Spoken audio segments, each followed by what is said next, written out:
Number 10. Man-Spider. Man-Spider is a version of Peter who ended up mutating and having multiple arms from the main continuity. It was a pretty freaky time in Peter's life and happened after Spider-Man tried to create a cure to get rid of his abilities and return him to his normal old depowered self. Unfortunately for Peter, this definitely did not work as planned and instead just left him with 4 arms instead of 2. Basically the opposite of the desired effect, leaving him more freaky than normal, which was kind of what he was going for. There is a version of the 4-armed Spider-Man who actually ended up keeping the arms instead of getting rid of them, and he hails from the reality of Earth 1298 and is known as Man-Spider, obviously. I'm guessing that having a secret identity would be pretty tricky for someone like Man-Spider. Number 9. Savage Spider-Man. Savage Spider-Man had an upbringing among monsters, and for that reason can be considered kinda monstrous. His appearance isn't super monstrous, although he does share his editorial name with a series that seems to feature a pretty frightening looking mainstream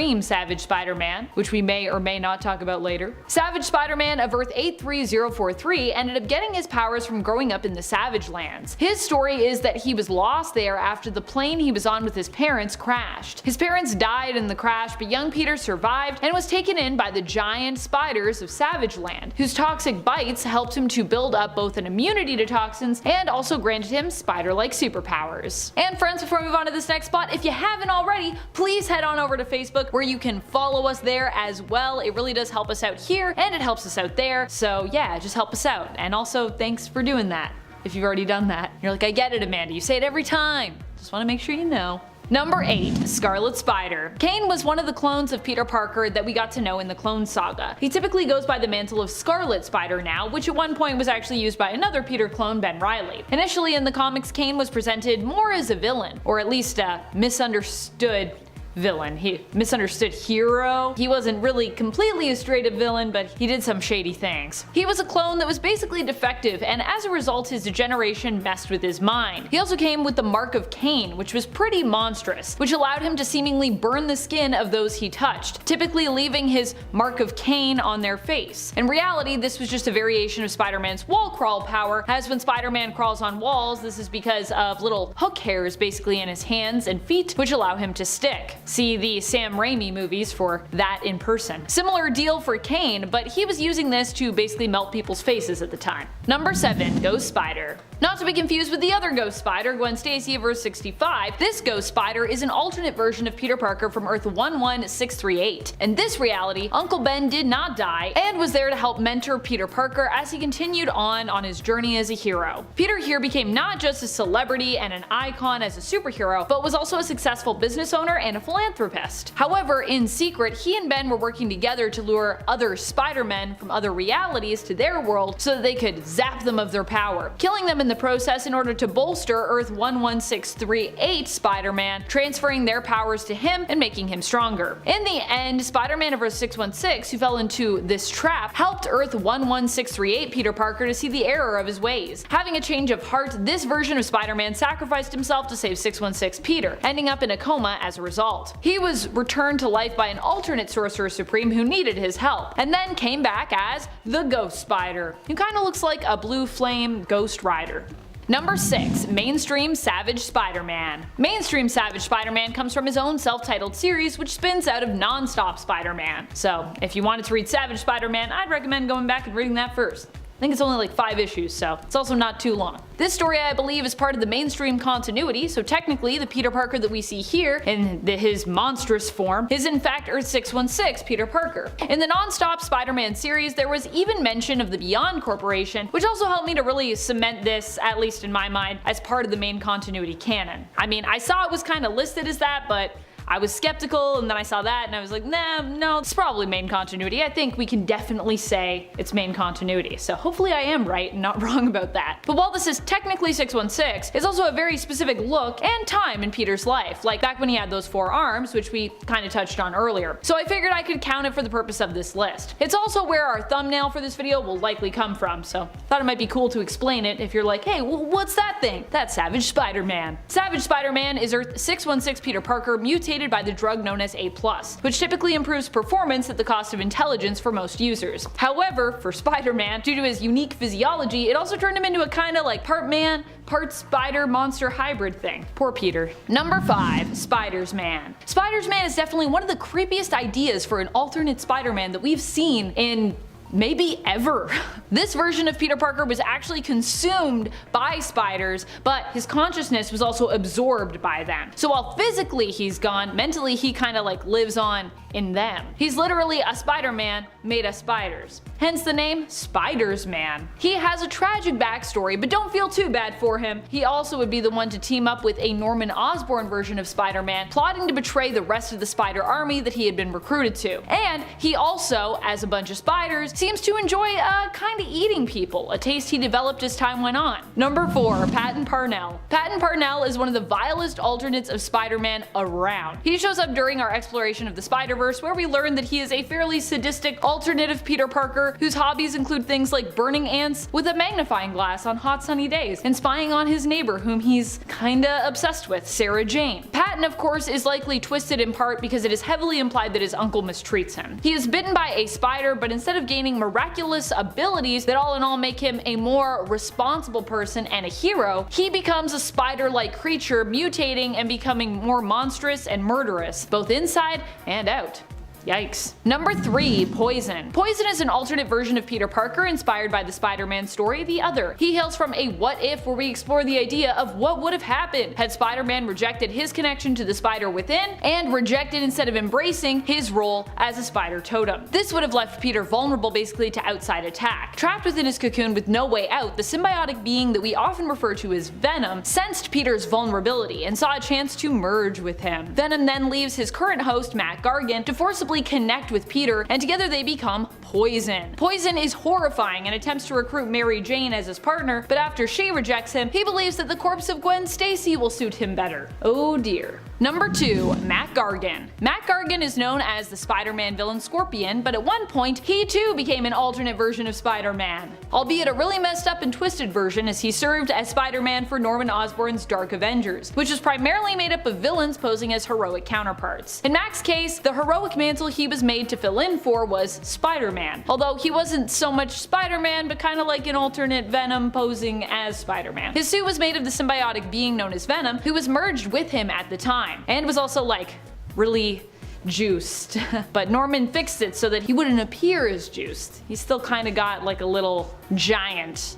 He got a little giant when it came to him attacking people though.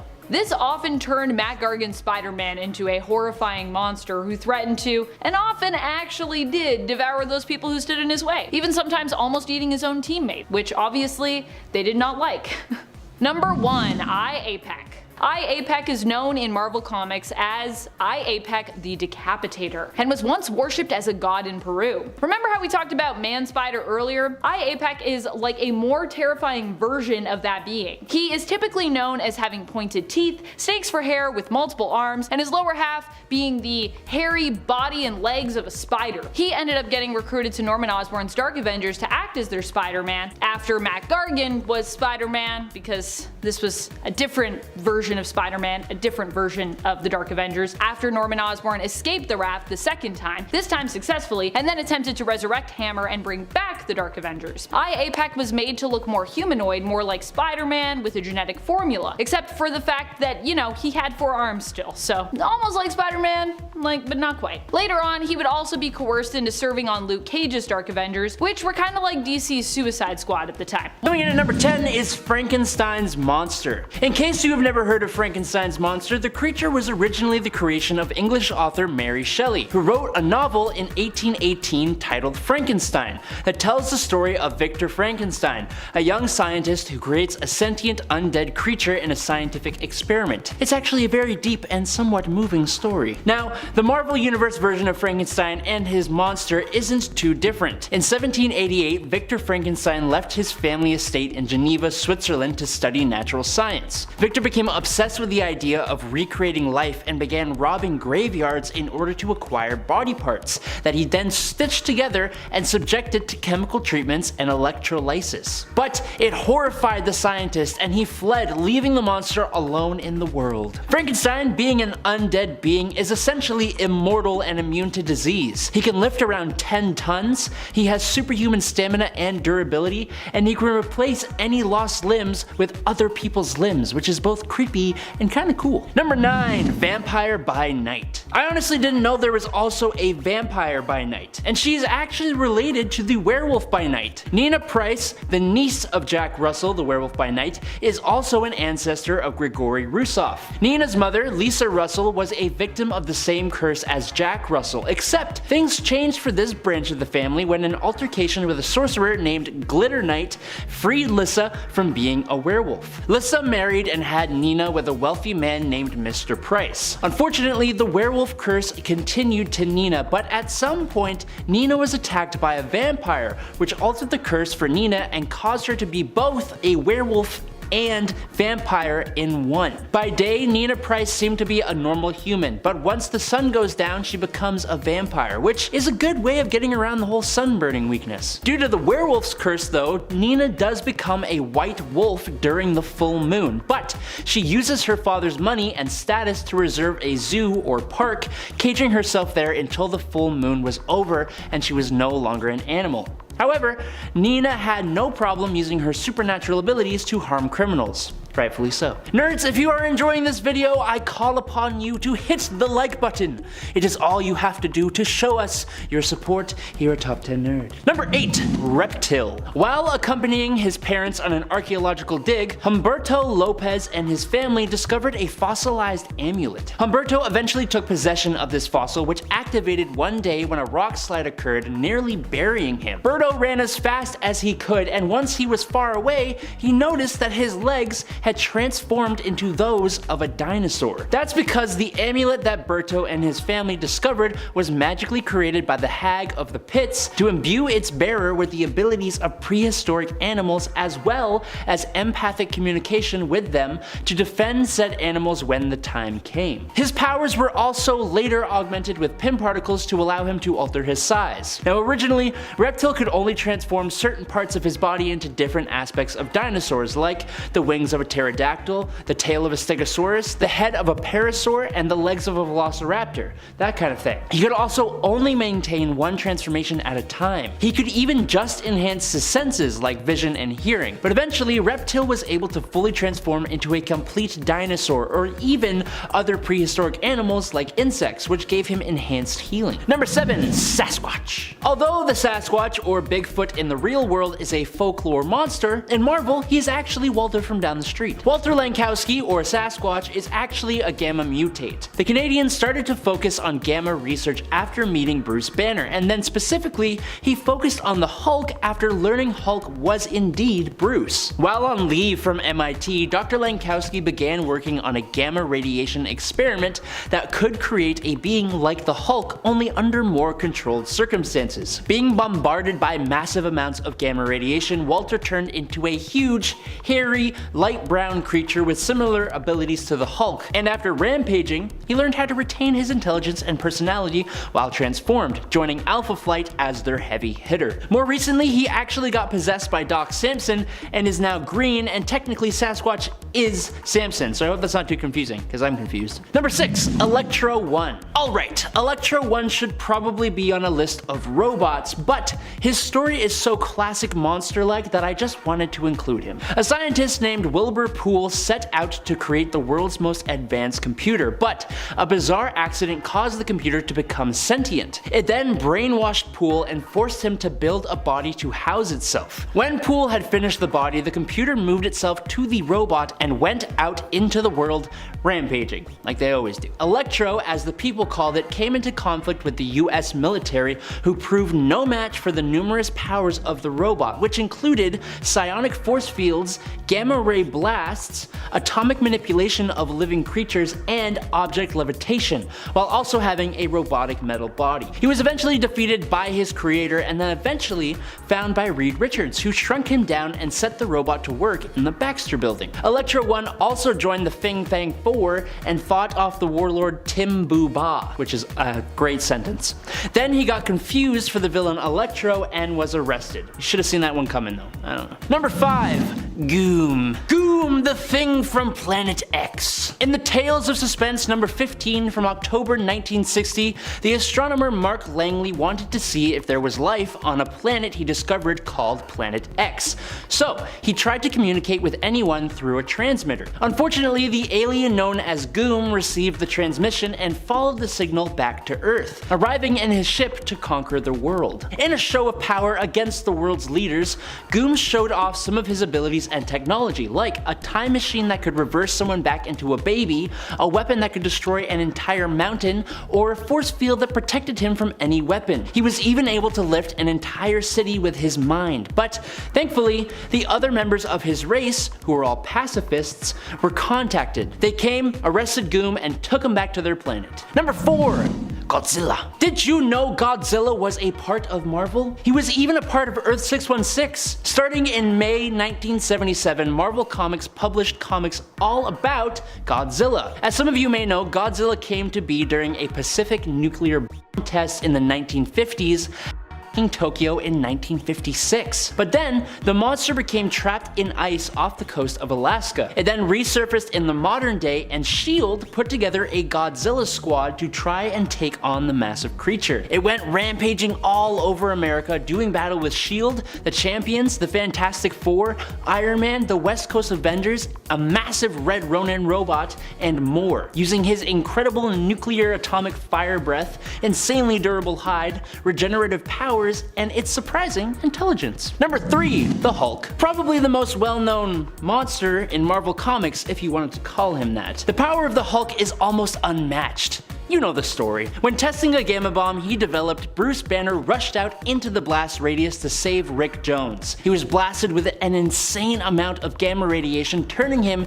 into a hulking, gray-colored beast with incredible amounts of strength, durability, stamina, regeneration, speed, adaptation, and the ability to seemingly never pass away. His rampages are the things of legend, and the Hulk was the original reason all the Avengers even came together in the first place. One of the best characters Marvel has under its roof. Number 2. Mangog. The Mangog is the physical manifestation of the strength and hatred of a billion beings belonging to a race that was completely wiped out by the ruler of Asgard, Odin. To call him powerful is a bit of an understatement. While Thor has managed to defeat Mangog, usually by tapping into the omnipotent potential of the Odin Force, as long as hate exists in the universe, Mangog will exist and grow more powerful as hate grows and festers, even during battles. He's gone toe-to-toe with Odin, who is one of the most powerful beings in the universe. In fact, Mangog is one of the few beings that Odin is actually afraid of. He's fought both Thor and Odin at the same time to the point that they were completely incapacitated. He swatted away Mjolnir like a fly and taken star-destroying weapons to the face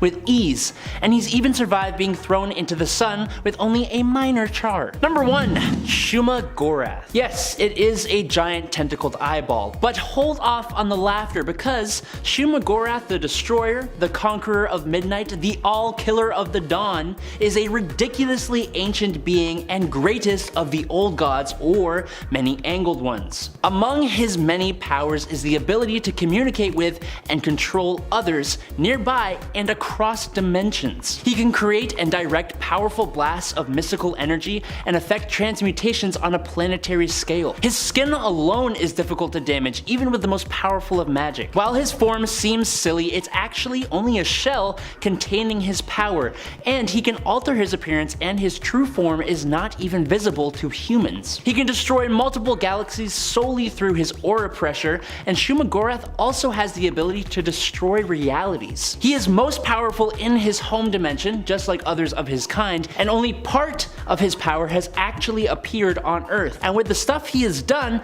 that should tell you just how powerful he is. And at number 10 is Werewolf by Night. Jack Russell, the Werewolf by Night, made his Marvel debut in 1971's Marvel Spotlight number 2. He was actually born in Transylvania as Jacob Rusoff. Russell is a descendant of Grigory Rusoff, who in 1795 was turned into a werewolf after fighting Dracula. Grigori managed to keep the curse dormant for many generations until it was reactivated by Jack's grandfather, Gregor, using powers from a copy of the Darkhold. When under the full moon, the curse turns Gregor and his descendants into werewolves with supernatural abilities including enhanced strength, stamina, agility, reflexes, speed, senses, and durability, with a regenerative healing factor, but a weakness of silver. In his solo series from 1972, Jack fights threats like Dracula and enemies that either want to steal his abilities or steal his family's copy of the Darkhold. He even came into a famous conflict in issue number 32 in May of 1975 that introduced Moon Knight to Marvel Comics. He is also soon to be a part of the MCU alongside a few other monsters. Number 9. Franken Castle. After he was killed by Daken on orders from Norman Osborn during the Dark Reign event, Frank Castle, yes, the Punisher, was revived by the Legion of Monsters as an undead zombie-like monster known as Franken Castle. The Legion resurrected Frank to recruit him in their fight against the villain known as Hellsguard, who was systematically killing off monsters using samurai-like assassins. Although he originally refused to help, Frank got involved after seeing innocent younger monsters being dispatched too, and that is not something Frank is willing to abide. So he went on to slay hordes of Hellsguard's men. It's honestly an incredibly interesting moment in Frank Castle's history, and it got this version of Frank moved to Earth 666. He also nearly enacted revenge against Daken, being stopped by Wolverine before he was returned to his human form through the Bloodstone. Hey guys, if you're enjoying this video and you aren't already subscribed, be sure to slap that subscribe button to see more lists and explanation videos all about comic book characters. Number 8. Nkonthu the Living Mummy. Nkonthu was the leader of a very strong tribe in the Sub-Sahara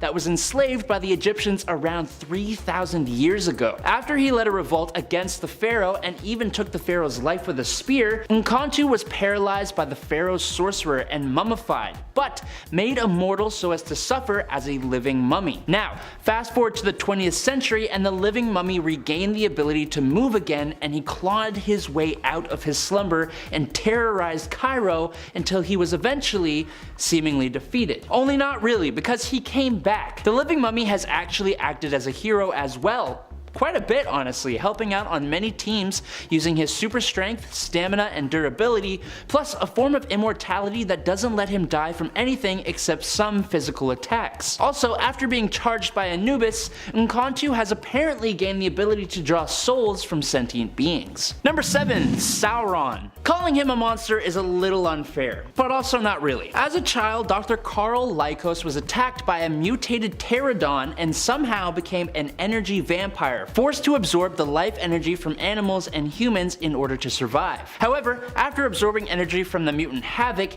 the energy triggered his metamorphosis into a creature that resembled a half-humanoid pterodon, who retained his human intelligence and the ability to speak. However, the transformation distorted Lycos' personality, turning him evil. Hence, Lycos took the name Sauron after the arch-villain of J.R.R. Tolkien's The Lord of the Rings. He has come into many conflicts and alliances with various mutants, including the X-Men, over his history, and he eventually became conqueror of the Savage Land, which is a hidden refuge for dinosaurs nestled in the modern Antarctic. Number 6. Morbius. Yes, it is indeed Morbin time, my friends. As probably one of the most frequently occurring and now most memed Marvel monsters, Michael Morbius is a prominent figure for monsters and mystical beings in Marvel Comics. Suffering from a rare blood disease, Morbius turned to a cure that used vampire bat DNA. Now this mutated him into a blood-sucking creature of the night and a pseudo-vampire, with all the perks of vampirism minus the drawback, except for looking utterly terrifying. He was at first a villain doing battle against the likes of Spider-Man and of course Blade, but he eventually became a conflicted hero, using his abilities to help others while battling his bloodlust and trying to cure himself of his curse. Number 5.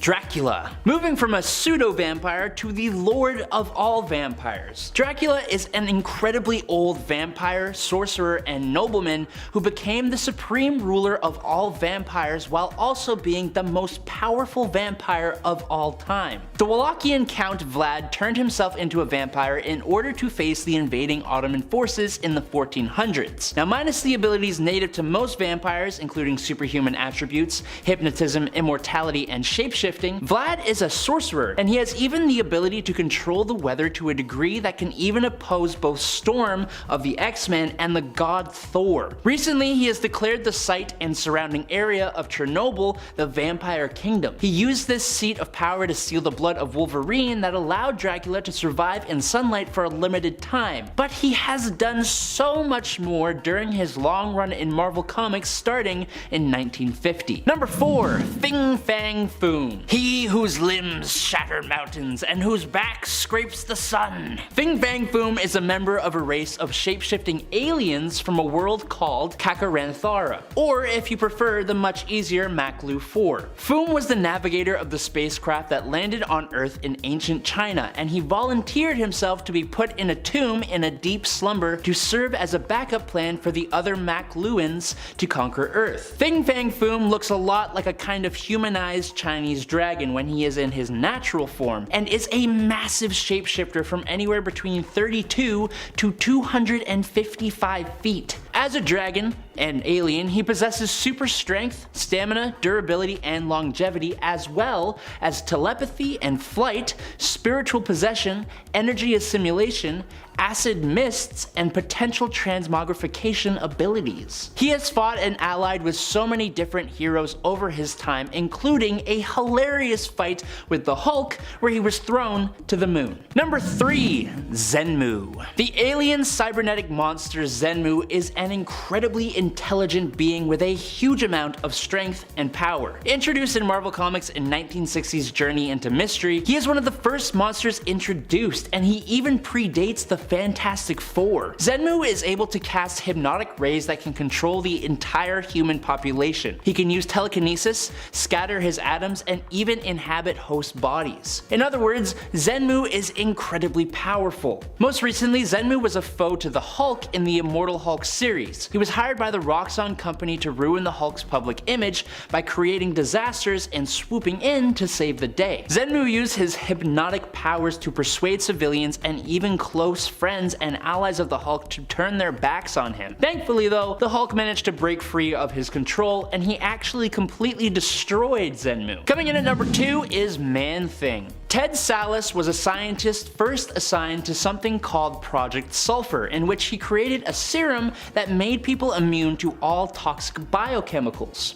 But it also, unfortunately, turned them into monsters. This serum was called SO2. However, Sallis had to flee from forces who desired his formula for their own nefarious purposes. He injects himself with the serum, but after crashing in a specific swamp and dying, he is transformed into a swamp creature through a combination of this formula and magical forces existing in the area. As Man-Thing, Ted is practically invincible. He can be destroyed, but as long as there is vegetation on Earth, he grows back his body. Depending on the situation, his super strength is possibly limitless. He has fought against the Hulk, the Thing, and the entire Marvel Champions team. Man-Thing also has the ability to teleport around the Earth using nexus points. He can breathe underwater and can't really be held captive, as he can just ooze past objects, like if you locked him behind bars, he can just walk through the bars. The last of his powers consists of detecting emotions. Positive emotions make him feel calm and reserved, but negative feelings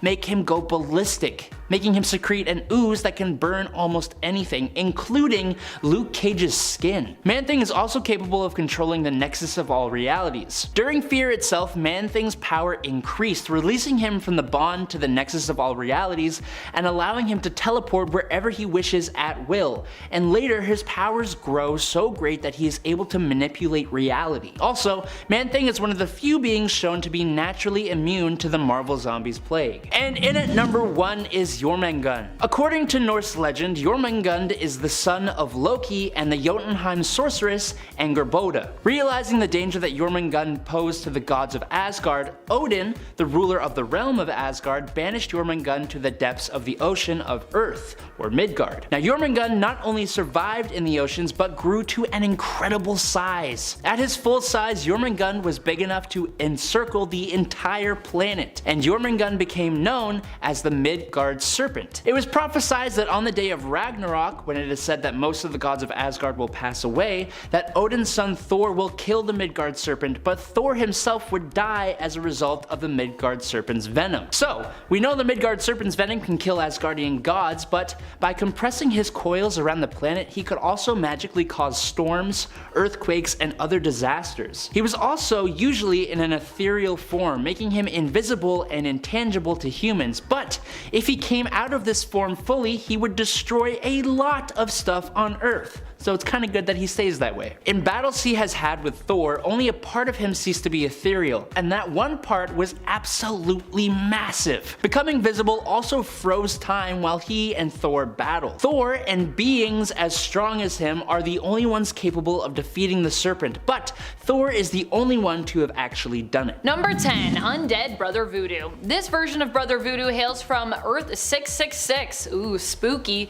where he is part of the Undead Avengers team. While still technically a hero, he's also still technically a monster. The Avengers of Earth 666 are all considered members of the Undead, with each of them technically being some kind of monster, some version of Undead, if you will. Jericho Drumm in this universe appears to be some kind of poltergeist-like ghost from his appearance here. I don't know if he's specifically a poltergeist, I just think of him that way because of his glowiness. I don't know, reminds me of the movie Poltergeist. This team, including the ghostly Brother Voodoo, make their first appearance in issue number 33 of the Secret Avengers series, where they tangle with Secret Avengers members Captain Britain and Clint Barton's Hawkeye of Earth 616. Number 9. Groot. Before he was the mainstay lovable space ent in Guardians of the Galaxy with a raccoon-shaped compatriot, Groot was actually an evil, monstrous tree. He first appeared in Tales to Astonish number 13 in 1960. The tagline in the comic itself was, quote, "Where Groot walks, death follows." He was also entirely obscure before being thrust into the pop culture fandom when Marvel decided to turn their C-list team, Guardians of the Galaxy, into a phenomenally massive success. He was originally a throwaway monster, and his original comic, before 2012, was worth $2,868, which isn't small by any means, but after the movies premiered, it was worth $19,000. In the comic, Groot belongs to a species called Floral Colossus, although they're also just called Groots too. During his early life, the Floral Colossi rule over Planet X, and Groot was an outcast amongst his people. He became friends with the inferior species called the Undergrowth, a fungi-like species also on the planet. Groot is eventually forced to flee his homeworld after he kills another Colossus while defending an Undergrowth. Before the movies, Groot also appeared in 2 other comics, one being The Incredible Hulk, where he more so resembles his original appearance rather than the huggable tree we know today. The Hulk comic released in 1976, and then lastly he was in Annihilation Conquest number 6 in 2008. It was the first appearance of Groot as his modern rendition, smaller, skinnier, a bit more approachable than the Godzilla-style tree we knew before.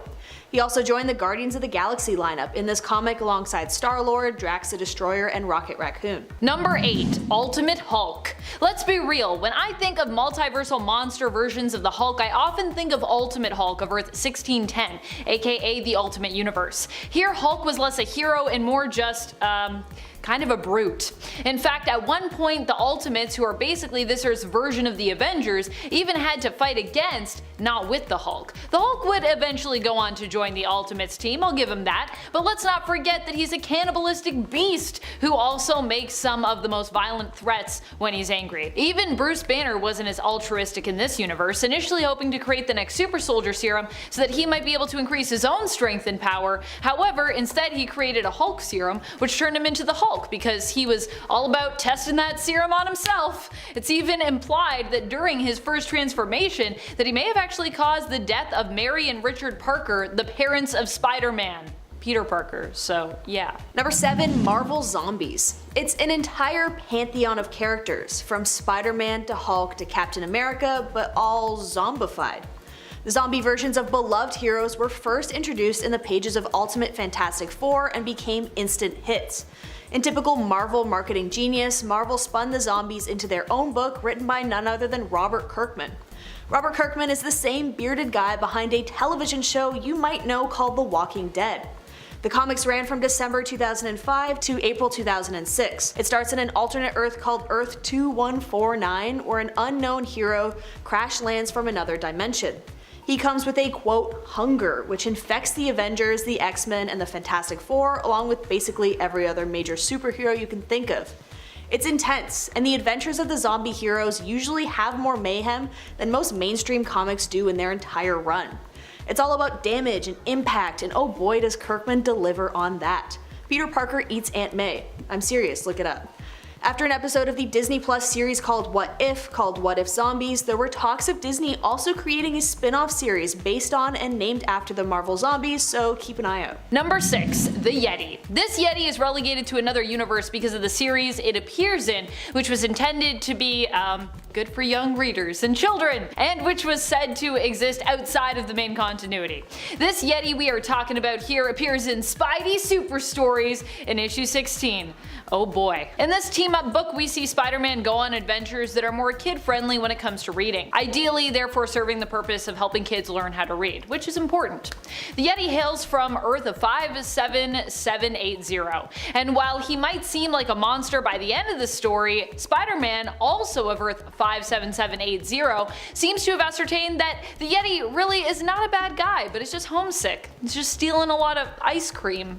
So he attempts to help the Yeti by getting him safely home so he can be cold again. Yay. Number 5. Morbius, the living vampire. It's Morbius' world and we're just living in it. He first appeared in Amazing Spider-Man number 101 in 1971. The story goes, in a desperate attempt to save his own life as he suffers from a rare blood disease, Dr. Mike Morbius turns to a cure that uses vampire bat DNA because of course he does. It mutates him into a half-vampire, half-human monster. It's Morbiclock out there, and Morbius was actually initially kind of a bad guy. He fought Spider-Man and Blade before becoming a vigilante justice sort of anti-hero who struggles with the insatiable lust for blood. He's also desperate to find the cure to his vampirism. Honestly, in the comics, Morbius looks way scarier and monstrous than the Laughingstock movie.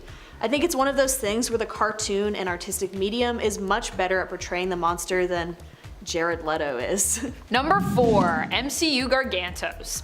Gargantos is one of the monsters from Doctor Strange in the Multiverse of Madness that I thought, might be one of the big bads of that movie. Instead, I was wrong, and the beast was used simply as a distraction. Seemingly modeled after the comic book character Shuma-Gorath, Disney and Marvel decided against using the name of that character for copyright reasons, and so instead decided to use a name that solely belonged to them. Enter Gargantos. Although in the comics, Gargantos is less of a magical monster and instead is kinda like your typical multi-tentacled, one-eyed sea monster.